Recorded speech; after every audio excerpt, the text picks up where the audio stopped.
আসসালামু আলাইকুম প্রিয় দর্শক, সকলকে স্বাগত আজকের ভিডিওতে।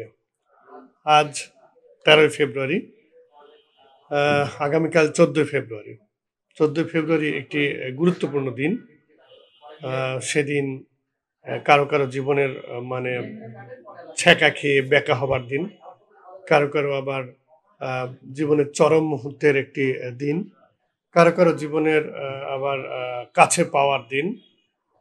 এই দিনগুলোকে সামনে রেখেই মানে ব্যবসায়িক একটা শ্রেণী কিছু ডে বের করেছে। যেমন মনে করেন rose day, hug day, teddy day, kiss day, valentine's day, এরকম ডে আবিষ্কার করেছে। আসলে সেন্ট ভ্যালেন্টাইন্সকে সামনে রেখেই তার ভালোবাসার প্রতি, তার ভালোবাসার চরম মানে ত্যাগ এবং মানে বিরহের, তার সিম্প্যাথির এবং তার কর্মকাণ্ডের উপর ভিত্তি করে এই ডেগুলি আসলে পশ্চিমা দেশগুলি পালন করে থাকে। আমাদের দেশেও এগুলি চালু করেছিলেন মানে বিশ্বপ্রেমিক আমাদের দেশের শফিক রেহমান সাহেব, জায়জাদিনের সম্পাদক। তিনি অবশ্য ফাগুনকে টার্গেট করে, অর্থাৎ পয়লা ফাগুনকে সেই হলুদময়, অর্থাৎ যেটাকে অনেকে ব্যঙ্গ করে বলে যে গায়ে হলুদের দিন, তারপরের দিন ১৪ই ফেব্রুয়ারি বিয়ে শাদীর দিন। তো সেই উপলক্ষে আসলে শফিক রেহমান সাহেব তার জায়জাদিন পত্রিকার মাধ্যমে প্রায় ২ যুগেরও বেশি সময় আগে সে এই ভ্যালেন্টাইন্স ডেগুলি বা ভালোবাসা দিবস এগুলি পালন করা, উদযাপন করা আমাদের এই সমাজে, বাংলাদেশে ছড়িয়ে দেয়। তারপর থেকে এটি ক্রমান্বয়ে বাড়ছে এবং এই ভালোবাসা দিবস পালন করবার চেষ্টা করছে। এই দিবস পালনের মধ্য দিয়ে কিন্তু সমাজে অনৈতিক, অশ্লীল এবং অশালীন কর্মকাণ্ড দিন দিন আরো বেড়েই যাচ্ছে। এটাকে পারিবারিকভাবে, সামাজিকভাবে আমরা অনেকে বৈধতা দিয়ে ফেলছি। কিন্তু এর চাইতেও আমাদের সাহিত্যে, আমাদের ইতিহাসে আরো বেশি বেশি ভালোবাসার নমুনা দেখানোর উদাহরণ কিন্তু রয়েছে। শিরি ফরহাদ, লাইলি মজনু, রজকিনী চন্দ্রদাস, তারপরে আরো অনেক প্রেমিক প্রেমিকার ঘটনা রয়েছে, যেগুলি আরো বেশি কিন্তু মানে ত্যাগ, দেবদাস।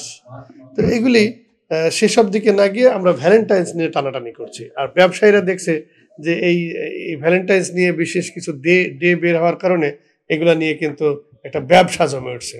মনে করেন chocolate day, rose day, teddy day, এই যে গিফট দেওয়ার যে একটা ডে বের করছে, আইটেম বের করছে, সেই সব ডেগুলোতে তাদের প্রচুর ব্যবসা হয়। সারা পৃথিবী জুড়ে মানে মিলিয়ন মিলিয়ন টাকার, ডলারের এগুলো নিয়ে বিজনেস হচ্ছে। সেই ব্যবসায়ীরা এটাকে লুফে নিয়েছে, সুযোগ করে নিচ্ছে। আবার দেখেন, এই অসৎ উদ্দেশ্য পালন করতে গিয়ে আমাদের দেশে, আমাদের সমাজে একটা শ্রেণী, বিশেষ করে ইয়াং জেনারেশন, তরুণ তরুণীরা একটা বিপদগামী হয়ে যাচ্ছে, পথভ্রষ্ট হয়ে যাচ্ছে, অনৈতিক কাজের দিকে ঝুঁকে পড়ছে। তারা আর একটা দুটো নয়, একজন অধিক গিফট পাওয়ার আশায় একাধিক সম্পর্ক করতেছে। মানে আবার মানে একজনের প্রতি আরেকজনের আস্থাও হারিয়ে যাচ্ছে, যে একজনকে ধরে রেখে লাভ কি, আরো তো ৫ জন সিরিয়ালে আছে, সবাইকে সুযোগ দিই, গিফট পাই। আর কেউ তো স্থায়ী না, সবাই বুঝতে পারছে যে এরা কেউ স্থায়ী হবে না, একজন থাকবে আরেকজন চলে যাবে।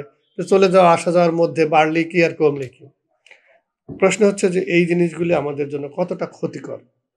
এটা আমাদের সমাজ, আমাদের যুব সমাজ, ইয়াং জেনারেশন, পরিবার তথা সব ক্ষেত্রেই চরম হুমকির মুখে ঠেলে দিচ্ছে। আমাদের পারিবারিক বন্ধন থেকে শুরু করে আমাদের ইয়াং জেনারেশন নীতি নৈতিকতা আদর্শকে ধর্মবিমুখ করছে, অনৈতিক করে তুলছে, অশ্লীলতা, বেহায়াপনা ছড়িয়ে যাচ্ছে সবখানে। কারণ এই ভ্যালেন্টাইন্স ডে উপলক্ষে কত রকমের পার্টির আয়োজন হয়, মদ, জুয়া, গাঁজা, তারপরে এগুলো তো আসর বসেই, পাশাপাশি অনেক অপসংস্কৃতির নাচ গানের ব্যবস্থা হয়, ঘরোয়াভাবে পার্টি হয়। তো এই জিনিসগুলি কিন্তু ছেলে মেয়েদের মিক্সিং মানে করে ফেলতেছে, এবং ছেলে মেয়েদের একজনকে আরেকজনের এতটা কাছে নিয়ে আসে, যেখানে মানে জেনা ব্যভিচার চরম পর্যায়ে পৌঁছে যাচ্ছে। তাই এগুলো থেকে দূরে রাখতে হবে। আর একটা কথা মনে রাখতে হবে যে আগামীকাল অর্থাৎ ১৪ই ফেব্রুয়ারি মূলত এবছর শবে বরাতের রাত্রি পড়ে যাচ্ছে।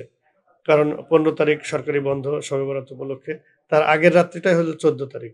তো ১৪ তারিখে কেউ কেউ ভাবছেন যে আমরা ভ্যালেন্টাইন্স ডে পালন করব, অনেক আনন্দ উৎসব করব, মজা মাস্তি করব, তারপরে রাত্রিবেলায় ইবাদত বন্দেগী করে আমরা পরিষ্কার পরিচ্ছন্ন হয়ে যাব, আমরা একেবারে জান্নাত পেয়ে যাব। এত সহজ না ভাই। আমরা যে কাজে লিপ্ত হচ্ছি সেখান থেকে বের হয়ে শবে বরাত পালন করে বেহেশতে চলে যাব, সেটা সম্ভব হয়তো হবে না যদি আমাদের এখন থেকে সতর্ক না হয়। আমাদের ছেলে মেয়েদের, ভাই বোনদের, ছোট ভাই বোনদের যারা আছে তাদেরকে আমরা আসনের ব্যাপারে সতর্ক করি, তাদেরকে সাবধানে থাকতে বলি এবং এই ধরনের অনৈতিক কাজ থেকে দূরে রাখার চেষ্টা করি। আমি অনুরোধ করব এবারে যারা আইন শৃঙ্খলা বাহিনী রয়েছেন, যে সরকার রয়েছেন, তারা এই উপলক্ষে অশালীন, অনৈতিক এবং মানে অপসংস্কৃতির বিষয়গুলিকে লক্ষ্য রেখে সেগুলি বন্ধের ব্যবস্থা করবেন এবং রাত্রে একটা নির্দিষ্ট সময়ের পরে আর বাইরে থাকার যেন না করা হয় সে উদ্যোগ গ্রহণ করবেন। সকলকে ধন্যবাদ জানাচ্ছি। আর শবে বরাতের আমরা চেষ্টা করব ইবাদত বন্দিগির মাধ্যমে কাটানোর, তার হক আদায় করবার, আর এই ধরনের কাজ থেকে আমাদের দূরে থাকবার। আপনারা এতক্ষণ ধৈর্য ধরে আমার কথাগুলি শুনলেন, যারা পুরো ভিডিওটি দেখছেন তাদেরকে অসংখ্য ধন্যবাদ। আবারও দেখা হবে, কথা হবে, সাথে থাকুন, আমাদের সাথে থাকবেন সেই প্রত্যাশা রেখে বিদায় নিচ্ছি। আল্লাহ হাফেজ। আসসালামু আলাইকুম রহমতুল্লাহ।